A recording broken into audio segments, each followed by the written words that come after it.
पर अब ज़्यादा इम्पोर्टेंट सवाल, ये जो अब नए संवत पे आज हम दस्तक देने जा रहे हैं 2081, कैसा रहने वाला है? क्योंकि इस संवत के आने से पहले मेरे ख्याल से लंबे समय बाद इस तरह का वाकई झटका, और काफ़ी समय से वो झटका लगे चले जा रहा है। तो नए संवत के आने से पहले जो आहट आई है वो थोड़ी गड़बड़ाई है, इसीलिए और ज़्यादा इंपॉर्टेंट हो गया है कि नया साल रहेगा कैसा है। देखिए, मार्केट में सब होता रहेगा आशीष। मेरा ये मानना है कि संवत 2081 अच्छा था, संवत 2081 भी अच्छा ही होगा।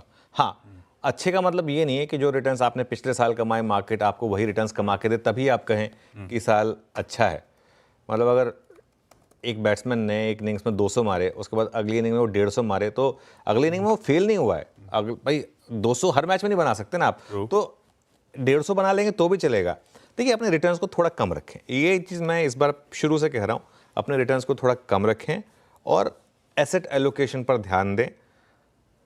मैं एक चीज़ बताऊं, मैं जैसे ऐसे ही अपना एक पोर्टफोलियो देख रहा था। मैंने कुछ सालों पहले एक गोल्ड ETF में इन्वेस्ट किया हुआ था। मैंने देखा उसमें 72% रिटर्न्स बन गए हैं। कभी मतलब मुड़ के देखा नहीं था मैंने कि उसमें पैसा डाला भी हुआ था। मैंने वो बाई चांस डाल दिया था एक बार, तो उसको देखा तो वो 72% रिटर्न्स उसमें बन गए। मैं देखा मेरे निफ्टी के ETF में कितने बने, उसमें भी उतने ही बने थे। मैं कहा फिर मतलब क्या बात हुई इसमें, जो बैठे बैठे पैसा बन गया गोल्ड में। तो एसेट एलोकेशन पर ध्यान दें, डिसिप्लिन के साथ इन्वेस्ट करें, ये सबसे ज़रूरी होगा। मैं 2 चीज़ें बता रहा हूँ कि इस साल क्या करना है और क्या नहीं करना है। पहली चीज़ तो जो मैंने लगातार कही है कि डिप और सिप उसको बिल्कुल नहीं भूलना है। और मैं अक्टूबर का डेटा देखना चाहूँगा।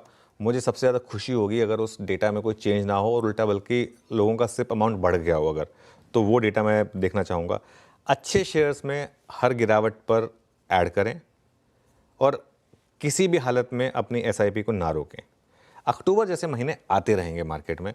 कैलेंडर बदला है, मतलब महीना बदला है, मार्केट भी बदलेगा, कोई टेंशन नहीं है। लंबा सोचिए, वेल्थ बनाने पर सोचिए। दूसरी चीज़, क्या नहीं करना है, ओवर ट्रेडिंग से बचना है।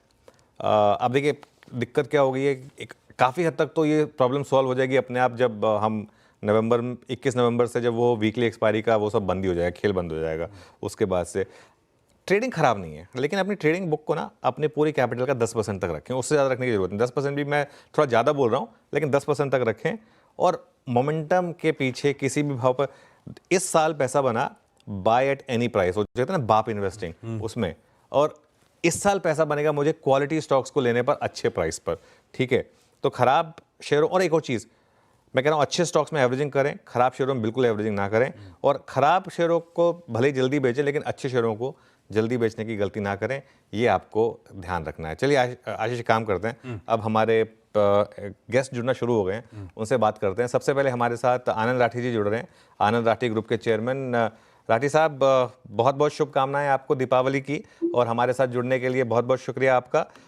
आपको दीपावली की बहुत बहुत शुभकामनाएं। बताएं क्या लग रहा है आपको इस नए संवत की शुरुआत पर?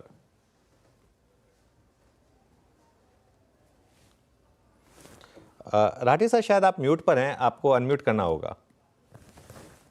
हाँ, सर्वप्रथम तो पहले आपको और आपके सारे दर्शकों को मेरी खूब शुभकामनाएं। पिछला वर्ष बहुत अच्छा रहा, यूं देखे तो ओवरऑल, जैसा आप कह भी रहे थे अभी। ऊपर जाके नीचे आता तो थोड़ा कष्ट होता है कि इतना ऊपर जाके फिर थोड़ा गिर गया, परंतु अगर 24% की ग्रोथ अगर आई निफ्टी में, which is I think excellent growth by any standard, तो अच्छा है। आने वाले साल भी मेरा मानना है कि देखिए, इकोनॉमी की जो स्थिति है, अच्छी स्थिति है। पिछले पहले 6 महीने में थोड़ा सा असर आया क्योंकि इलेक्शन के कारण थोड़ा इन्वेस्टमेंट रुक गया था, इंफ्रास्ट्रक्चर वगैरह।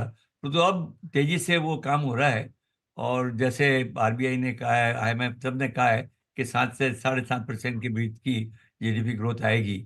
इन्फ्लेशन कम होता जा रहा है, तो सभी मेरे को लगता है कि भाई ये साल भी जो है अच्छा रहेगा। जरूरी नहीं